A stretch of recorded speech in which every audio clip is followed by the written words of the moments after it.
Forever Wealthy Podcast, man. We got a special guest with us here today, man. We got Milen here, the president, the connoisseur of football, head coach of coaches type of shit, you know what I'm saying? The representative of Oklahoma when it comes to a lot of things, man. But, man, how you doing today, man? Man, I'm good, family, good. Good to be here, man, and the president's young kings, baby. Oh, yeah, man. We had to bring the real OG on here, man, talk some real wisdom, man. Just find out more about you, you know what I mean? Some footballism, huh? Some football. It's football season, man. It's football yeah. time, man. So this is the best time to talk about it while we in it, you know what I'm saying? In the moment. Right. You know what I mean? So starting off, man, give us a background just on your personal experience with football. Like, what was the beginning with you when you really fell in love with the Pigs, man? Man, I was 4 years old, man. You know, they say don't start young, this and that, man. I was 4 years old. You know, out there in the mid-dub, man, playing with the Viking White. Grew up out there, man. And just been playing ball ever since, man. That's when you know, Bo Jackson, Deion Sanders, you know, those guys that, you know, play multiple sports, you know, that's when, you know, black kids, you know, enjoy playing baseball too. Mm-hmm. So, you know, it's football one season, baseball the next season, you know, you stayed as a team. You kind of grew up with them boys and built a bond. And, you know, I just fell in love with the atmosphere, you know, fell in love with just everything about the game, you know, watching Barry Sanders, you know, coming home, that's, you know, watching him playing football and trying to mimic those moves in the living room, you know, against the walls, things like that, man. So, you know, using the kid imagination, you know what I mean? So that's really what brought my passion to the game, and you know, I just want to give it back.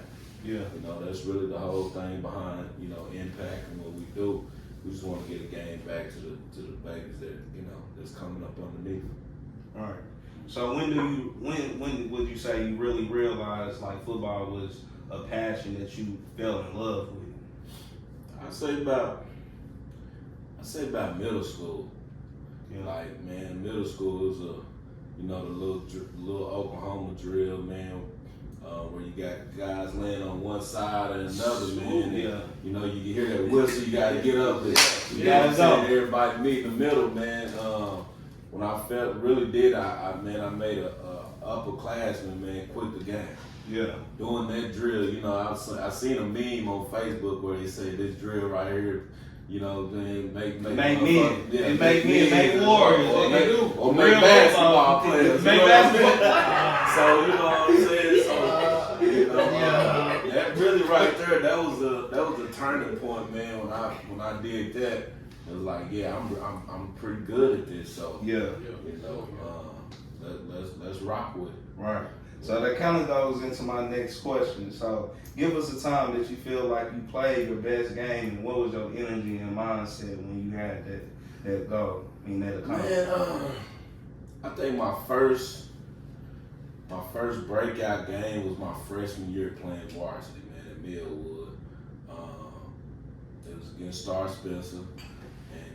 First half, I was kind of had the little freshman jitters, you know what I mean? That was always Millwood's first game. And, but that second half, man, I broke out like, man, 120 something yards just in the second half alone. And that right there, I think was a cornerstone of my running back career. Right there, man, that was a cornerstone. And shit, ever since then, it was no looking back. Yeah. So how long did you stay playing in Millwood? Just this freshman year, then I, you know, transitioned to Midwest City. Okay. So, well, see, I'm real good with this shit, so you know what I'm saying? I know how to transition my questions, you know what I mean? So, since coming from Midwest City, you know what I'm saying, as a powerhouse, how do you feel about this blowout last week against Del City? Hey, man, I mean, you know, the Bomber Brotherhood been down for a while, you know what I mean? But at the end of the day, what they say, once you're a Bomber, always a Bomber. Yeah. So, it ain't nothing to it, man. We got the pieces. You know, my thing with Midwest City, and, you know, like I tell anybody that I talk to about Midwest City is, the administration is what's killing Midwest City right now. Yeah. They're not letting the alumni coach. Yeah. You know what I mean? It's been several coaches, basketball, football, come through there, and they not letting them get the jobs, and that's really what's killing the tradition of the Bombers. And so it is what it is, man. So yeah. I mean, you know, Dale City, hey, you know, I got kids over there, so I can't do too bad. Yeah, know? yeah. I got kids over there, man, that rep that eye, so you know. Right. So I mean, the next question is, where did the name Impact even come from, and what was your personal reason for choosing that name? Well, actually, man, to be honest, Impact was established as a basketball program day one. Jermaine Simpson, Mike Alexander, Steve Payne, they all had the Impact organization. Was a top tier program, which kind of some of the elite guys came out of high school around the early 2000s played with Impact. So well, I say not early 2000, but mid 2000, like 2010, 11, 12, you know, started with Impact basketball. So I was running the Boys and Girls Club at the time. They was wanting our gym to run a league. And I was just chopping it up with them. I'm like, man, y'all got a football program? They was like, nah, man, but we looking. I said, well, shoot, man, look no more. Let's do it, you know. And then ever since then, you know, as they aged out of basketball, we pretty much grew into football. So now it's kind of flipped, where it was a basketball program, now it's a football program. Okay. Yeah. Okay. So Impact was established back in 2011. 2011. Yeah. Okay. What age groups does Impact go from? We started out 6 through 10, and now we're flag, which is 5U, 5U through 10. Okay. But we went as high as 12. Here in Oklahoma City, 11, 12U is kind of hard to do because, you know, everybody age in the middle school, leagues kind of fold and shut down, you know, things. So we kind of adjusted with the leagues. I mean, we can run all the way up to 12, but there's no sense in running all the way up to 12. So we started Jackpot to kind of help build that national brand. Yeah, that was got to be my next question. So that's the whole reason why the Jackpot pot to put Oklahoma on the map nationwide. So that was the reason to start the Jackpot movement at 11 because, you know, kind of phase into bridging that national gap. Okay. So what experience as a coach have you had that made you made it easier being a coach because you was a player? Man, it's just you know what it takes. You know what you're looking for. I think sometimes as a player you kind of can get too deep involved in the play and not as a coach, so you kind of got to balance the two. Because you know some people be like, man, this dude ain't never played football before. How you gonna tell me? Well, some of the better coaches ever played. Right. You know, they always been coaches, you know what I mean? And so they're a student of the game. So, you know, I think it takes a balance of the two. It takes a balance of the two, man. Okay. You know, being a student of the game and being a player. And I think that's where some of the better coaches like Dion, you know, he's using that at Jackson State right now to build that program because he was a successful Black role model, playing the game at a high level, but also he became a student of the game once he got done. You know what I mean? And now he's bringing it to the forefront at Jackson State. Okay. Yeah, I'm doing this thing, I think. He turned that whole program to something different. You know, and that's his personality, lavish. You know what I mean? We gonna come suited and booted. You know what I mean? We gonna listen to you. We gonna rock out. You know, that's Dion prime time. You know what I mean? And that's where the player come in, but then the behind the scenes, you see what he does, you know, off the field to make Jackson State what it is. Right. So what are some of the pros and cons as a coach when you look at players and how to develop them? I think some of the pros is, you know, watching the progress over time. I think the pros come more over time than is instant gratification, you know what I mean? Because, you know, as a coach, you want to see progress. Right. And I think that's where the cons come in too, because you know you're not gonna see the instant gratification, so you kind of get discouraged because you know you pouring into these young men, but you're not seeing them do what you want to do right off. Right. You know what I mean? So I guess that it's a pro and a con in itself was the progress, the over the time periods that you want to see these young men grow. And then the cons. I mean, just really with the youth programs, man, and some of these parents.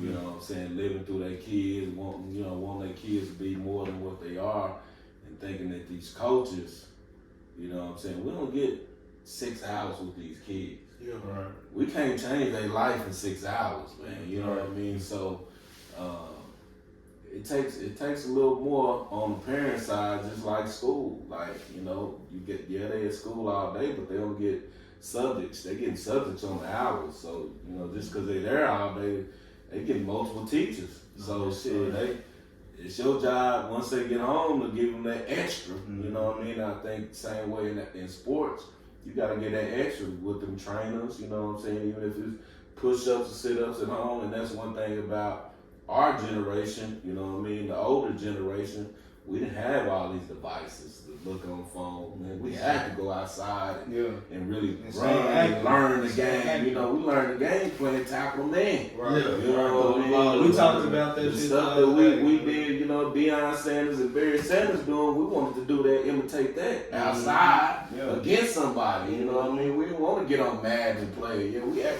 Tecmo Bowl and stuff like that, but we wanted to get active outside, and these kids ain't doing that.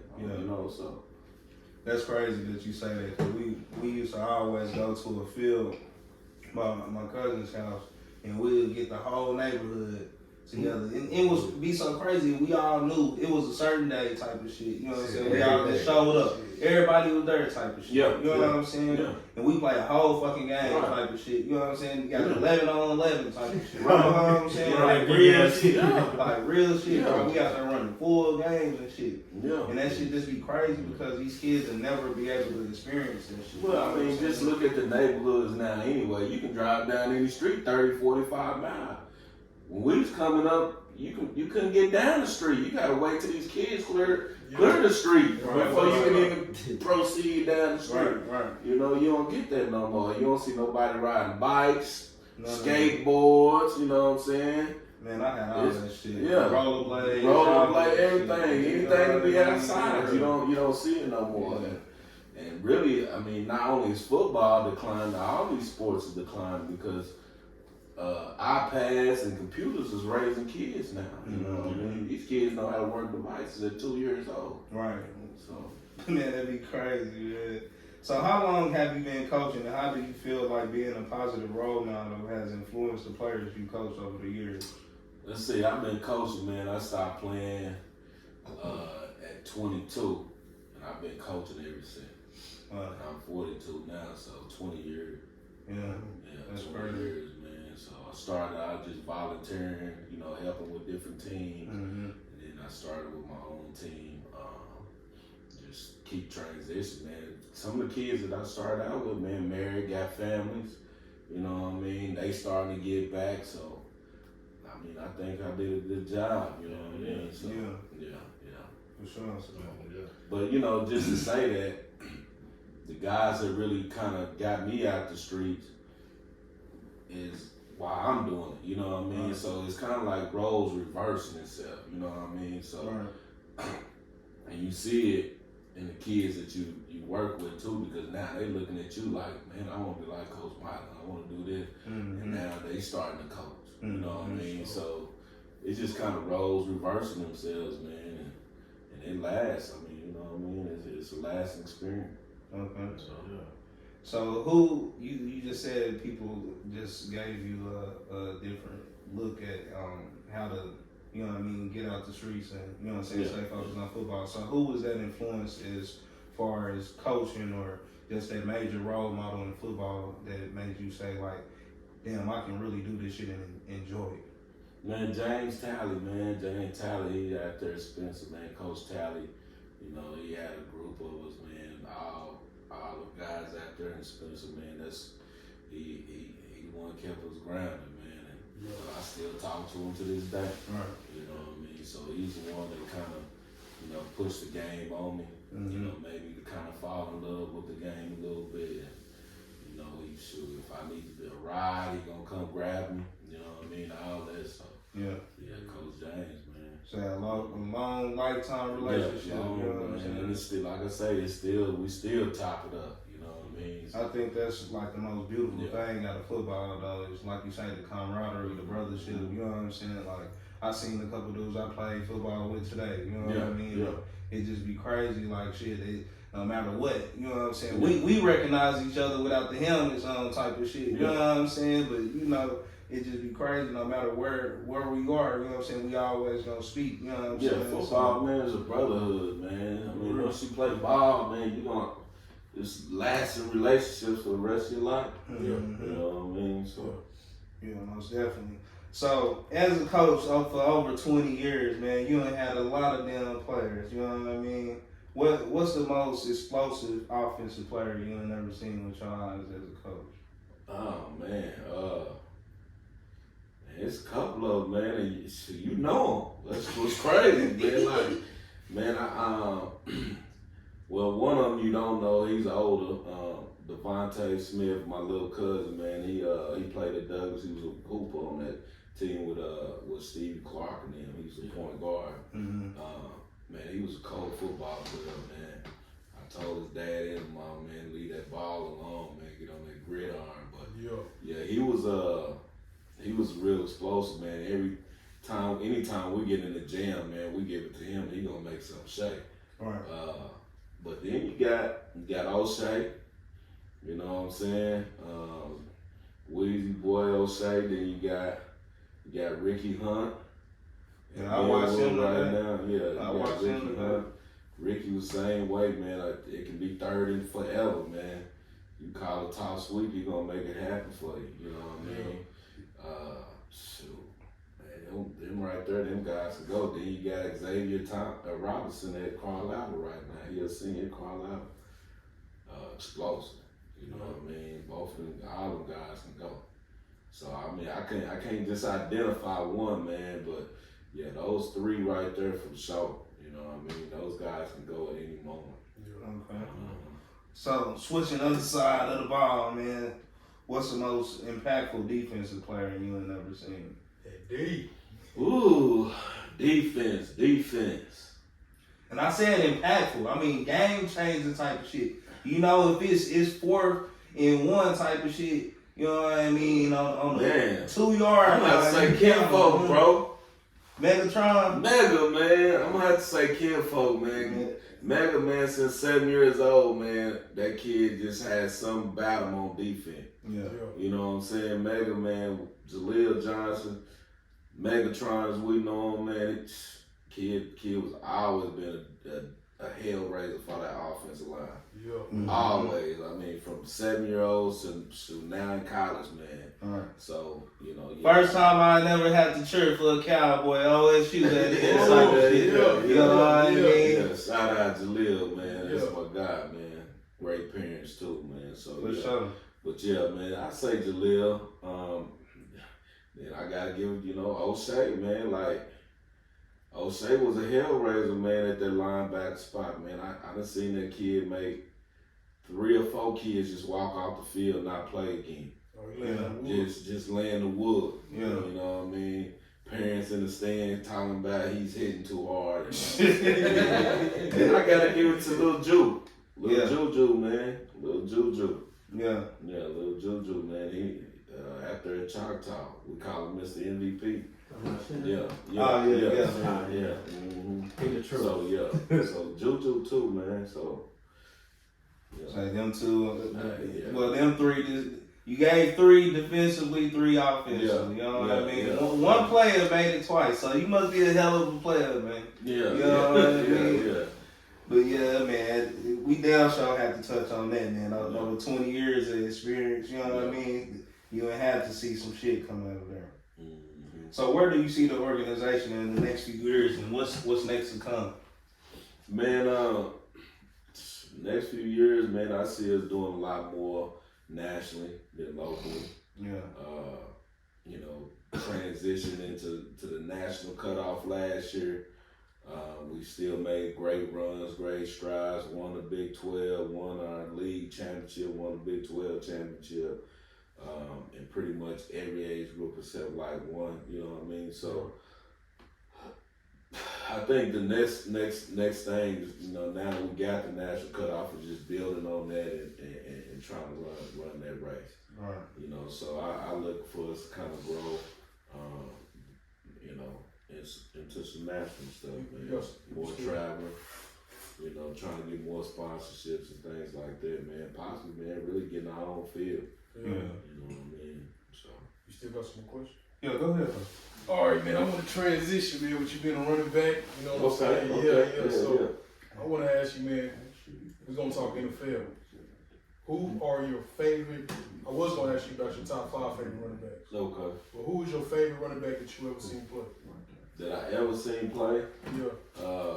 Man, Barry Sanders, bro. Barry Sanders? Barry Sanders, man. Why is that though? Just what he can do without a line. You know what I'm saying? The movements that he make, you know, all that, you know, goes into it. The explosiveness. He's short, just like I'm short. Yeah. You know what I'm saying? Big legs, just like I have big legs. You know what I mean? It's just, you know, and then, you know, after Barry Sanders, I gotta give it to Emmitt Smith. You know? Emmitt? In the top 5? Yeah. You sound surprised or something. I am surprised. I thought he was gonna put Bo Jackson there. Yeah. Bo Jackson is good too, man. Bo Jackson in the top 5 now. You know, because I heard you mention him first. yeah, Bo Jackson in the top 5, but you know you got to go behind Emmitt and Barry. So hold on, are we putting this in a particular order? Yeah, So who you said first? Barry. Yeah. And Who? Emmitt. 2, M, Yeah. 3, Bo. Bo Jackson. Yeah. 4. I'm gonna come with the new school of Damian Thomason. All right, I can take that one. I respect that one. That's who I wanted to be like when I was a running back. Yeah. He's a fool. That's a good one. What's number 5? Man, number 5, I can't do number 5 yet because there's still a couple guys I'm looking at, man. Man, you got to though, man. It's still a few that I'm looking at, man, that, you know, Adrian Peterson in there. You got, man, it's several other guys. It's a toss-up for number 5. It's a toss-up right now for number 5, so I just got to let it play all out because some of them still playing, man. I can respect that. Yeah. But it's been some great backs, man. Okay, so for your number 5, let's say out of the current top backs in the NFL right now, who would you have to put into number 5? Top backs right now. Who would you build your team around? Yeah, cause that's gonna be number 5. You putting them in there with the greats. Man, I don't know, man. You got Chubbs, you got. Yeah. Oh shoot. Henry. You got Derrick Henry. Yeah. Yeah, man. It's a lot. It's a lot of backs in the league, and these backs are versatile too, man. Yeah.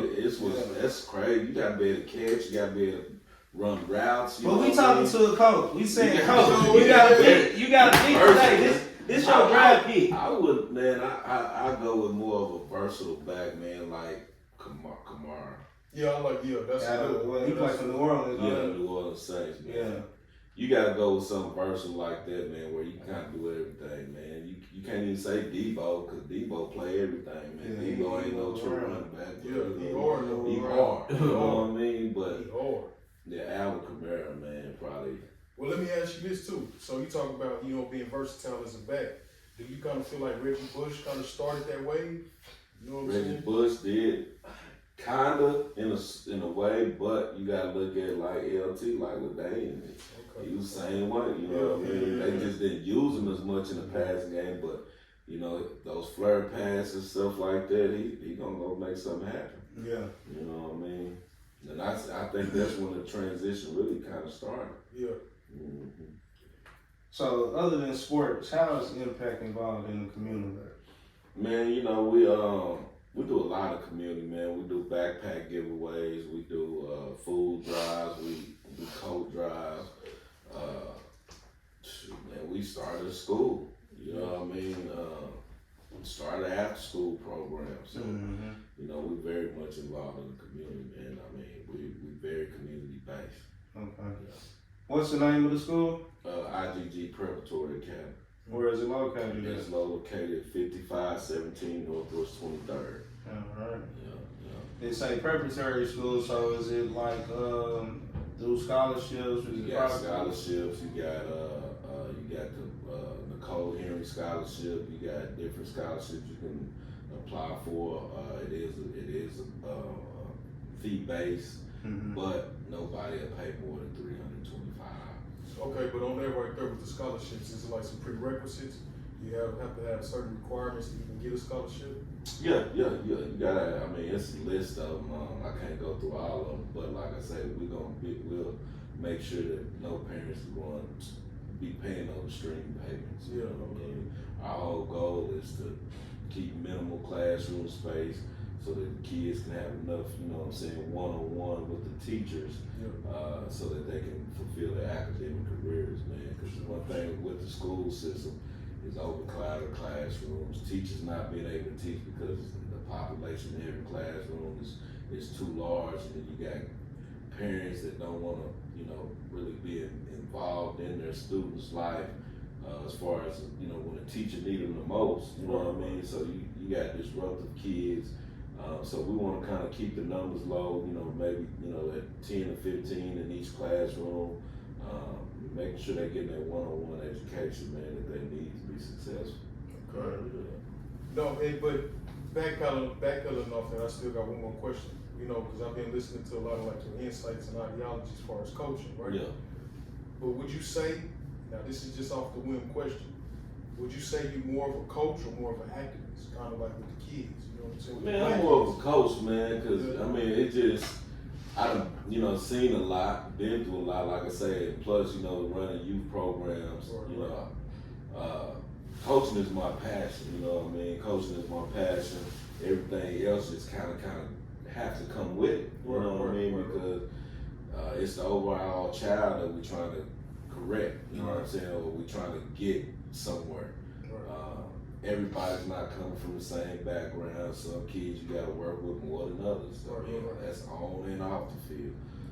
So, you know, that in itself is a job, not only just for a coach, but, you know, just to make sure that these kids are getting more than what they need. Because, you know, it takes a lot. It takes a lot. But would you be like, would you kind of shy away from that role if they looked at you like an activist? I wouldn't say active, more like a mentor. Well, that's what I'm kind of going because mentor, you know, I mean, because you are doing it for like, because I heard you saying in the beginning, you know, you're trying to tap into, you know, young black males and trying to help them get on the right path and stuff like that. Right. That's why I took the role activist. You know what I'm saying? So, yeah. But would you shy away from that role if you was thrown into it, like they looked at you like that? No, I wouldn't. I wouldn't shy away from it, but I wouldn't kind of too much indulge in it because that's not, you know what I do. That's not my calling. Yeah. My calling is to, you know, do what it takes to make sure these kids, you know, are doing what they need to do as far as football is concerned, as far as academics is concerned. So as the head coach for the Jackpot Boyz, what has been the biggest challenge for your team this year? Man, right now it's our line play. Really, I was on a Zoom call, man, talking to some guys from Kansas City, man, trying to put something together, man, because, you know, playing a national schedule like that, man, you gotta have depth, you know what I mean? And then you gotta have some dogs up front. So I think, you know, right now our line play is kind of, you know, sketchy. We got some of the best skill players you can possibly have, so I think that's how we play. All right. How do you feel Oklahoma measures up to other states when it comes to football? Man, we there. I mean, I ain't gonna say that we all the way there, but we got pieces, man, that can you know, go out and do anything that any other teams from, you know, the big cities can do. I think where we lack at is numbers. When you look at the numbers game, man, per capita, man, like we just don't have the numbers to pull from. But, you know, if we can put everything together from here to Tulsa to, you know, Loudon and everything like that, I think we'll be pretty successful, man. But right now, just numbers, bro. Like we got the athletes. Just, you know, we don't have the numbers that everybody else would. You know? For every 15 they got, we got one. You know what I mean? Right. And then, like you say, it's kind of the lack around here of kids wanting to play sports. Right, you know what I'm saying? That So, too, yeah. you know what I mean? If you don't have kids that want to do that shit, you damn sure ain't gonna have the numbers you need to play. You know what I'm saying? To create a team, you know what I mean, that you need consistently. You know what I mean? Because when we started earlier this year, when we first came out, we had 23, 24 kids. Yeah. Now it'll be 16, 15. You know what I mean? To show up for a game. So you damn near gotta work kids both ways, all 4 quarters. You know what I mean? So I get what you're saying. Like without the debt, you know what I mean? You damn near overutilizing your athletes. You know what I'm saying? Like so second half. But I really, to me, I feel like that would make us different though. You know what I'm saying? Because we do play both sides of the ball. You know what I'm saying? Yeah, like, it makes us different, but at the end of the day, it gives them an advantage because now we may be in the game 6-0. After halftime, shoot, man, where we win it, they still running in different kids. You know what I mean? Right. That's where it wears down. But you know, if we can have that depth, you know what I mean, where we got maybe a 1 and 2. A real true 1 and 2, not a 1 and then a 4. You know what I mean? But if we got a real true depth chart where we got a 1 and a 2, you know what I mean? We can compete anywhere. So how big of a that roster are you like looking to have? Man, if we can get about 35, 40 kids, man. But like I said, a true 1 and a 2, to where you know we can go compete, man. That I'm telling you, we'll bring it back home. Yeah, for real. Okay. So as a coach, what's more important to you, you know what I'm saying, the education, the fundamentals of the game, or raw talent and athleticism? Man, I argue this all the time, man. Really and truly, man, give me somebody talent. You know what I mean? Because you can make them understand the game. If the younger they are, it don't matter. But as you get older, you want somebody that all we got to do is just coach. You know what I'm saying? But as far as if you start from the ground up at 6 years old, okay, well, yeah, let me go ahead and get him right. Because, you know what I mean? But when you start now trying to start out at 12, so if you athletic but don't know the game, I can teach you the game. But I can't teach you how to play football if you ain't athletic. You know what I mean? So it kind of depends on where you're starting at, too. You know what I mean? So. Yeah, okay. So you say, I want the athlete and the talent, you know what I mean? Long as he's coachable. Well, he's going to be coachable. I mean, some of these niggas don't be coachable. Some of these young men don't be coachable. You got to know how to tap into them, kid, folks. That's all it be. You got to know how to tap into them. That's all it be. Yeah. I can dig it. Yeah. So can you tell me how youth football has changed since you began coaching and how it is now? Man, really, I think back in the day it wasn't as competitive to me. I think the skill set in the youth today is a lot better than the skill set that we came from. Right. You know, kids a lot faster. They can do a lot more. I mean, because they see it more. You know, where they see, you know, social media, man, they know more players than we know. Right. You know what I'm saying, at 9 and 10. So I think the game has evolved it's so much that it's more skill worthy than ever before. You know, you never wanted to play receiver. Yeah. Everybody want to be a receiver now. You know what I mean? Everybody back in our day wanted to play running back. Right. That's because it's got that diva type. Yeah. It got that sex appeal. You know what I'm saying? When you throwing that ball 40, 50 times a game, that's unheard of. Yeah. You know what I mean? So I think, you know, it's more a skill set, and that's with every sport. Right. You know what I mean? It's with every sport. So what motivates you every day to take the ups and downs that comes with coaching and dealing and running a whole football organization? Man, just know where you're trying to go. You know, just know where you're trying to go, man. Like, just in life alone, you're going to have obstacles. You know what I'm saying? But that don't mean just stop living because you know you ain't got in some trouble, or stop living because shit didn't go right. You know what I mean? Everything's gonna have obstacles. You know what I mean? But at the end of the day, what are you doing it for? If you ain't got a purpose, you know what I mean? Why do it? Right. So, you know, my purpose is make sure these kids is for one, being coached the right way. Because you just don't want to put them with anybody.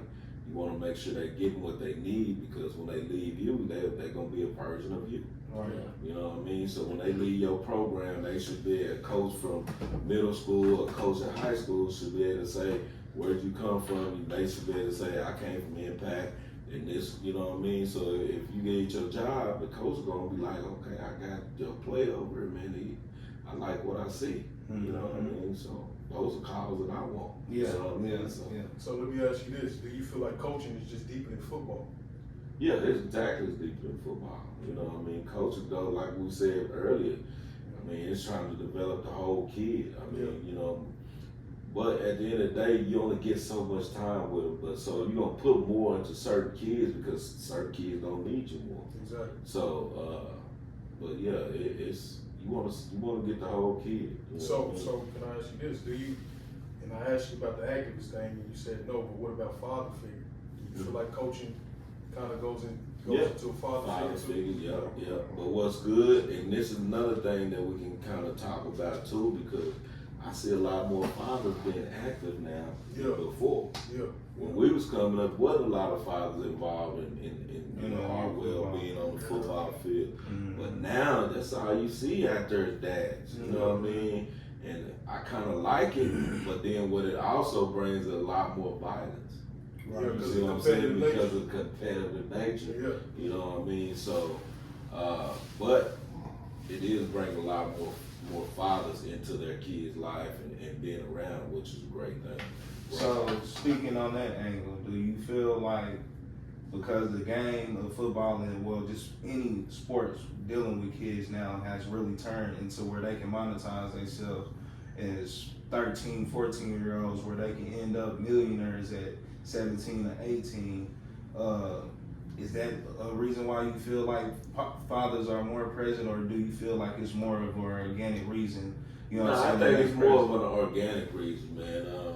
The NIL deals, the money, all that just starting to come with it because of social media. Yeah. You know, getting these ads and getting those check marks on Instagram and getting those, you know what I mean? That's just starting to come with it, just with the popularity and the videos, you know what I mean? I think the fathers are starting to come in because we're younger. It's a younger generation. They see like, my dad wasn't there, but I'm gonna be there for mine. You know what I mean? And so you starting to see that more because they want to see well-being for their kids. That cycle is ending. The absent black man in the house. You know what I mean? Or even if they're not in the house, they still gonna deal with their kids. You know what I'm saying? Right. Yeah. So I got another question too.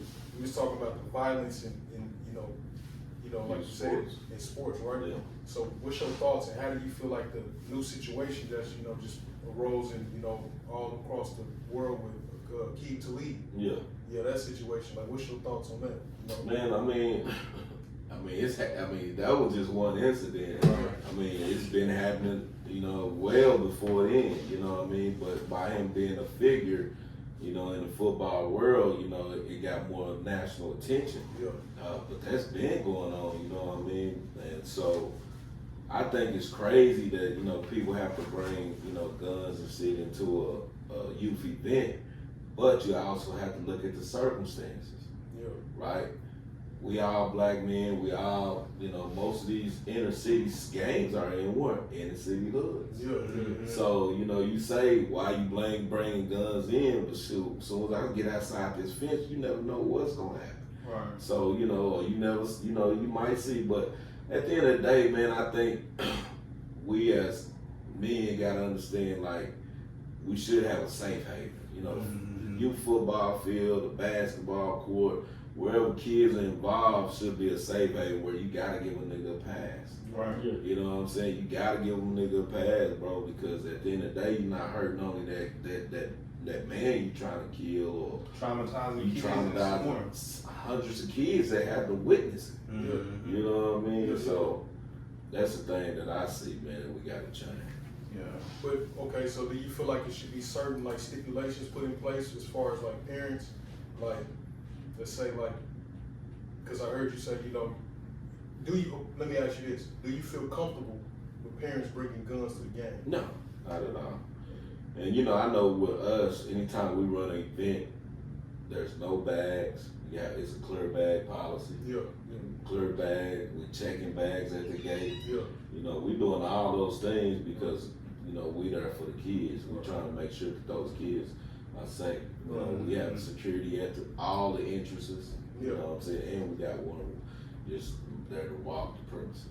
So, and then another thing, this is my last question as far as that, but do you feel like that gives us like a bad stigma with that, Really not really, because it's not just happening in our community, it's happening in the white community as well. You just don't see it because we share everything. We want to be the first one to tell you, like everybody talking about snitching. Well, shit, you doing a whole lot of snitching when you doing a lot of sharing. You know what I mean? So let's keep it 100. Yeah. But that's one thing about the other community. They don't. If it's something negative, they're not trying to share that negative. Mm-hmm. You know what I mean? They're gonna sweep it under the rug as much as possible. We're not doing that, so you don't see it, but it's happening there too. Right. You know what I'm saying? Just looking on these live streams and a lot of the stuff groups that I'm in these national football groups and stuff, it's happening everywhere. You know what I mean? Just the competitive, because football has become a lot competitive. Yeah. Basketball has become a lot competitive. You see a lot of fights and stuff happening on the court. Right. That's why it's a referee shortage. Nobody want to deal with it. Right. So, my last question to you, man, is where in the next 10 years do you see Oklahoma as an entirety, you know what I'm saying, and how everything as far as the city is developing can help what you trying to do as a football organization, having your own school, and just the entire, you know what I'm saying, city growing? Like, how do you feel like that'll be essential to what you're doing? I think it's really gonna help because not only are we doing it, there's others that's doing it too. You know what I mean? I get a lot of calls like, how do we get a school? How do we get an after school program? Or how do we get a 501c3? You know what I mean? And I'm always willing to help others, you know what I'm saying? Because I don't want to hold them hostage just because I'm doing it, you know what I mean? Mm-hmm. Like, I want everybody to, to succeed, you know what I mean? So I think that's going to benefit us a lot. As far as the city growing, man, it's going to help the numbers, you know what I mean? With Oklahoma doing the lottery, bringing in all this different, like we don't have to go to Texas to do everything no more. Right. It's starting to become right here. A lot of times, like with the dispensaries, Texas coming here now. You know what I mean? So I think the city is on the right path as far as bringing in people. It's not just retired people coming to Oklahoma now. You got investors starting to come here. So I look for in the next 10 years, man, a lot of opportunity for investors to start pouring into the youth as far as sports and stuff like that, man. So. And this is my last question. Nigga, you still cutting her because I be getting faded. I still do my thing a little bit, man. Not as much as I used to just because of coaching. I'm now, running back coach at PC West, so, so I only cut her from about 9 to 1, man. For sure, y'all heard that shit, cause he gonna get you right, man. Shit, so you just spoke on something a lot of people might not even know about, but being the running back coach at PC West, how you liking it, man? It's a transition, man. And it's kind of, man, it's rewarding in the sense because you know where they come from, and shoot, man, like these kids, man, hasn't had success in over 5-6 years, man, and now they 2-1. You know what I mean? So it's definitely, progress progress being made quickly. You know, Quickly. Yeah, quickly. There's some changes have been made around there. And then with that being said, I'm about to say one more thing. Midwest City, y'all need to come get this man. Man, running back coach shit. Man, we real. bullshit. No, Dale City, real. Shit. Cause Dale City. My bad, kid. I know you went to Dale City. Move. Fuck Dale City, and I don't know how the fuck that happened. That ain't never happened. We got bombers and Eagles. He in know. the building, man, so You know. it's gonna be cool. He It's know. gonna be We cool. know. That ain't never happened. So we don't know what the fuck going on, but y'all need to come snatch him up and bring his Y'all need to bring go him get back. him. You know. I don't know how the fuck PC West got a mid-dub alumni. Y'all tripping. The fuck? And I'm going to school board Monday to say something. Y'all need up there. The fuck y'all got going on? Man, we gonna end on that note, man. Forever Wealthy Podcast,